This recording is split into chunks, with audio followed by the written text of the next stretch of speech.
Hello மக்களே, welcome back. This is your channel Tamilthulir. So நம்மளோட routine லைஃப்பில் பண்ணிகிட்ருக்க சில விஷயங்கள் நம்ம கரெக்டாக தான் பண்ணிகிட்ருக்கோம் அப்படின்னு நினச்சிட்ருக்கோம். பட் கண்டிப்பாக கிடையாது. நம்ம டே டு டே லைஃப்பில் பண்ணுற நிறைய திங்ஸ் நம்ம வந்து தலைகளாக தப்பாக பண்ணிகிட்டு இருக்கோம்.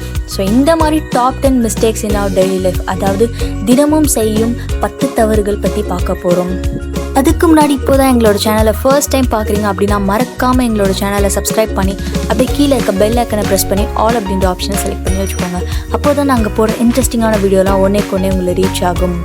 ஸோ நான் சொன்ன மாதிரி உங்களோட கமெண்ட்ஸ்க்கெலாம் வந்து நான் ரிப்ளை பண்ணுவேன் அப்படின்னு சொல்லியிருந்தேன். ஸோ இதில் வந்து ஒரு சூப்பராக நல்லா இருக்க ஒரு 3 கமெண்ட்ஸ் எடுத்திருக்கோம். ஸோ ஃபஸ்ட்டு கமெண்ட்ஸில் என்ன சொல்லியிருக்காங்கன்னா, உங்கள் வாய்ஸ் வீடியோ சூப்பராக இருக்குது, கண்டிப்பாக வந்து ஷார்ட் வெர்ஷன் போடுவோம், கண்டிப்பாக கூடிய விரைவில் போடுவோம்.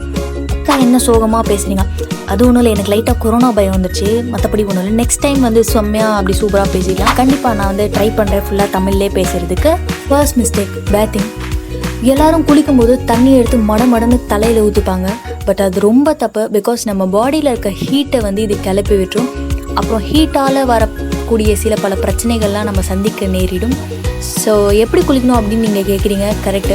ஃபஸ்ட்டு காலில் தண்ணி ஊற்றி அப்படியே மேலே போகணும், அதாவது பாட்டம் டு டாப் கொஞ்சம் கொஞ்சமாக நினச்சிட்டு வரணும். ஸோ இதனால் பாடியிலேருந்து ஹீட் ஈவனாக வெளியேறும். சிலர் வந்துட்டு ஹிப்போபோட்டாமஸ் மாதிரி பல மணி நேரம் தண்ணியிலே கடந்து குளிப்பாங்க. அவர் ரொம்ப ஹாட்டாக கோல்டு வாட்டர் ரெண்டுத்தில் எதனா ஒன்று எடுத்துப்பாங்க. ஸோ உங்கள் எல்லாருக்குமே ஸ்கின்னை ப்ரொடெக்ட் பண்ணுற அவுட்டர் லேயர் வந்து பயங்கர டேமேஜ் ஆகக்கூடிய சான்சஸ் இருக்குது. இதனால் ஈஸியாக ஸ்கின் டிசீஸ் எல்லாமே வரும். Number 2, brushing. சிலர் ப்ரஷிங் வந்து லெஃப்ட் டு ரைட் பண்ணுவாங்க. அப்படி பண்ணவே கூடாது. ஆக்சுவலி ப்ரஷிங் வந்துட்டு மேலேருந்து கீழே தான் பண்ணும். இன்கேஸ் கண்ணா பின்னான்னு போட்டு தேய்ச்சிங்க அப்படின்னா எனாமெல்லாம் பாதிச்சிடும். ஸோ ப்ரஷ் பண்ணி வாய் கொப்பிள்ச்சோன்னே ஈறுகளை லைட்டாக மசாஜ் பண்ணிவிடணும் அல்லது நல்லா அழுத்தி விடணும். நைட் அண்ட் மார்னிங் 2 டைம்ஸ் கண்டிப்பாக ப்ரஷ் பண்ணணும். ஏன்னா சாப்பிட்டதுக்கப்புறம் பல் இடுக்குலலாம் வந்து அந்த சாப்பாடு தேங்கி நிற்கும். இதனால் நைட்டு ஃபுல்லாக அந்த இடத்துல பாக்டீரியா க்ரோ ஆகி சீக்கிரமாகவே பல் சொத்தையாகிடும். சிலர் வந்து ஆர்வக்கோளாறில் ரொம்ப க்ளீனாக வச்சுக்கிறேன் அப்படின்ற பேரில் சாப்பிட்ட உடனே ப்ரஷ்லாம் பண்ணுவாங்க. பட் அப்படி பண்ணக்கூடாது.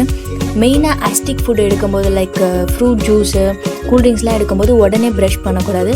ஏன்னா வந்துட்டு ஃபுட்டில் இருக்க ஆசிடும் பேஸ்ட்டில் இருக்க பேஸும் சேர்ந்து பல்ல அரைச்சி விட்டுரும்.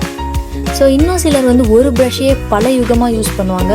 பட் 3 months ஒன்ஸ் வந்து உங்கள் ப்ரஷ்ஷை மாற்றிக்கிட்டே இருக்கணும். அண்ட் பேஸ்ட் எல்லாருமே வந்து ப்ரஷ்ஷு ஃபுல்லாக வைப்பீங்க. பட் அப்படி வைக்கக்கூடாது, 1 pinch தான் வைக்கணும். பிகாஸ் நம்ம எனாமலோட திக்னஸே வெறும் 2.8 millimeter தான்.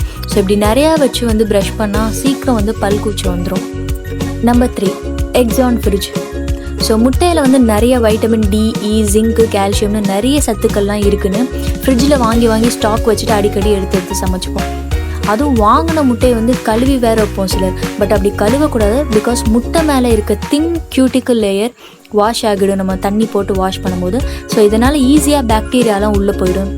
அண்ட் ஃப்ரிட்ஜில் இருந்து எடுத்த உடனே முட்டையை வந்து உடச்சி ஊற்றி சமைச்சிடக்கூடாது. பிகாஸ் ஃப்ரிட்ஜில் வந்து எடுத்த உடனே முட்டையில் வந்து ஹை மாய்ஸ்சர் கண்டென்ட் இருக்கும்.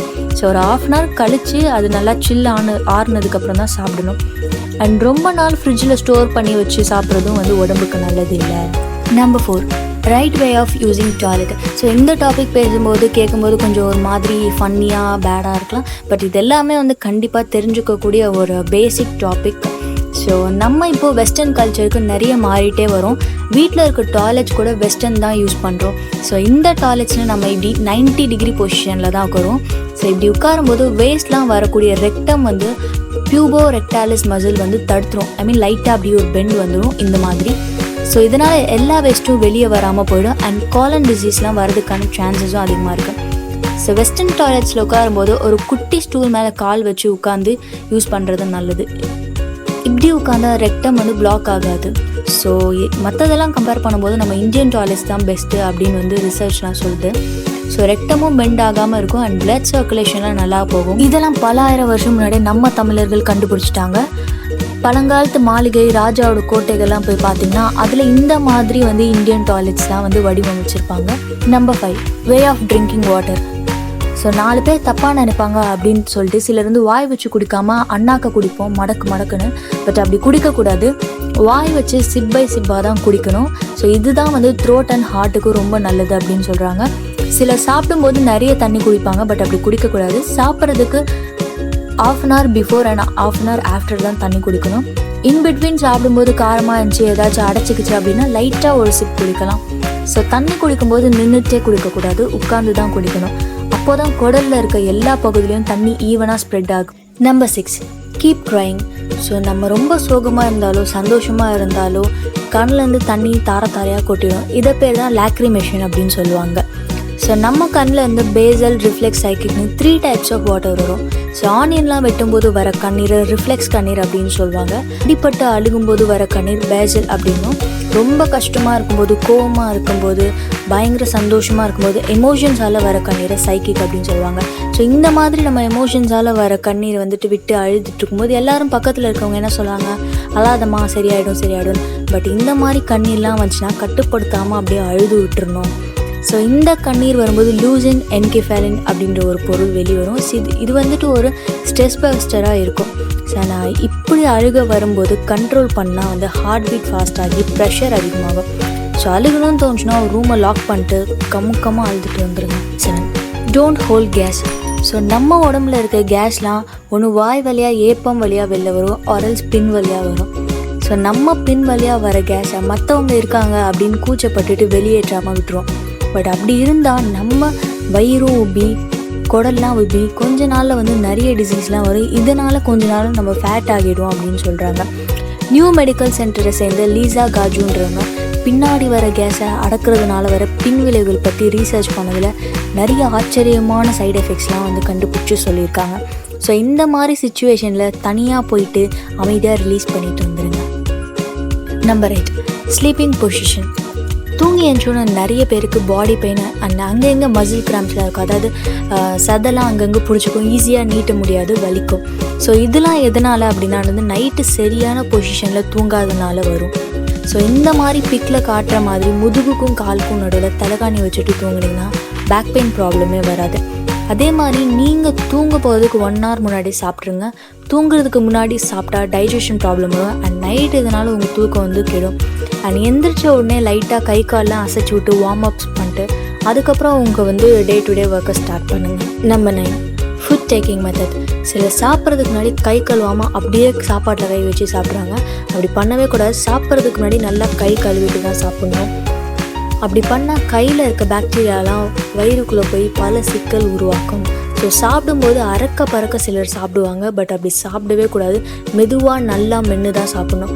அப்போ தான் உமிழ்நீரும் நம்ம சாப்பாடும் ஒன்று சேர்ந்து வயிற்றுக்குள்ளே போய் நல்லா டைஜஷனுக்கு ஹெல்ப் பண்ணும். இதனால் அசிடிட்டி, ஸ்டொமக் பெயின்லாம் வராமல் காக்கப்படும். அதே மாதிரி நல்ல ஹெல்த்தியான ஃபுட் சாப்பிடணும். ஜங்க் ஃபுட்ஸ்லாம் டோட்டலாக அவாய்ட் பண்ணணும். ஜங்க் ஃபுட் எவ்வளோக்கு எவ்வளோ எடுத்துக்குமோ அவ்வளோக்கு அவ்வளோ நம்ம ஃபேட் ஆகிடுவோம். Number 10, using phone. காலையில் ஏஞ்சோடனே 75% மக்கள் ஃபோனில் தான் மூஞ்சியை முழிக்கிறாங்க அப்படின்னு ஒரு சர்வே சொல்லுது. ஏஞ்சோடனே நெட் ஆன் பண்ணி நோட்டிஃபிகேஷன் பார்க்குறது, சேட்ஸ் படிக்கிறது, அதுக்கப்புறம் நிறைய நியூஸ்லாம் கேட்குறதுன்னு இந்த மாதிரி ஹேபிட் வச்சுருந்தா ஸ்ட்ரெஸ் தான் இன்க்ரீஸ் ஆகும். RSA future work centre 2000 IT ஒர்க்கர்ஸை வச்சு இதை டெஸ்ட் பண்ணியிருக்காங்க. ஸோ இவங்க எல்லார் கையிலையுமே தூங்கி ஏஞ்சோடனே ஃபோன் யூஸ் பண்ணி சொல்லி கொடுத்துருக்காங்க. ஸோ இவங்க எல்லார்கிட்டையுமே ஸ்ட்ரெஸ்ஸு, ஆங்ஸைட்டி, மன அழுத்தம், அடிக்கடி கோவம் வருது, கோவத்தை கண்ட்ரோல் பண்ண முடியாமல் போகிறது, உடல் சோர்வுன்னு நிறைய டிஃப்ரென்ஸ் தெரிஞ்சிருக்கு. ஸோ இது எல்லாமே நம்ம டே டு டே லைஃப்பில் பண்ணுற ஸ்மால் மிஸ்டேக் தான். பட் இது எல்லாமே தான் கடைசியில் ஒரு பெரிய ஒரு இடத்துல போய் நிப்பாட்டிடும். நம்மளை ஹாஸ்பிட்டல் வரைக்கும்லாம் கொண்டு போய் சீரியஸான ஸ்டேஜுக்கெலாம் கொண்டு போயிடும். ஸோ காலையில் எழுந்தோன்னே மோஸ்ட்லி ஃபோனை அவாய்ட் பண்ணுறது பாருங்கள். ஸோ இதில் எந்த மிஸ்டேக்ஸ்லாம் நீங்கள் இவ்வளோ நாளாக பண்ணிகிட்டு இருந்தீங்க அப்படின்றத மறக்காமல் கமெண்ட்டில் சொல்லுங்கள். இந்த கண்டென்ட் உங்களுக்கு பிடிச்சிருந்தா மறக்காமல் கமெண்ட் பண்ணுங்கள், லைக் பண்ணுங்கள், ஷேர் பண்ணுங்கள். வேறு ஏதாவது டாபிக் பேசணுன்னாலும் மறக்காமல் கமெண்ட்டில் சொல்லுங்கள். Until then, bye bye from Tamilthulir.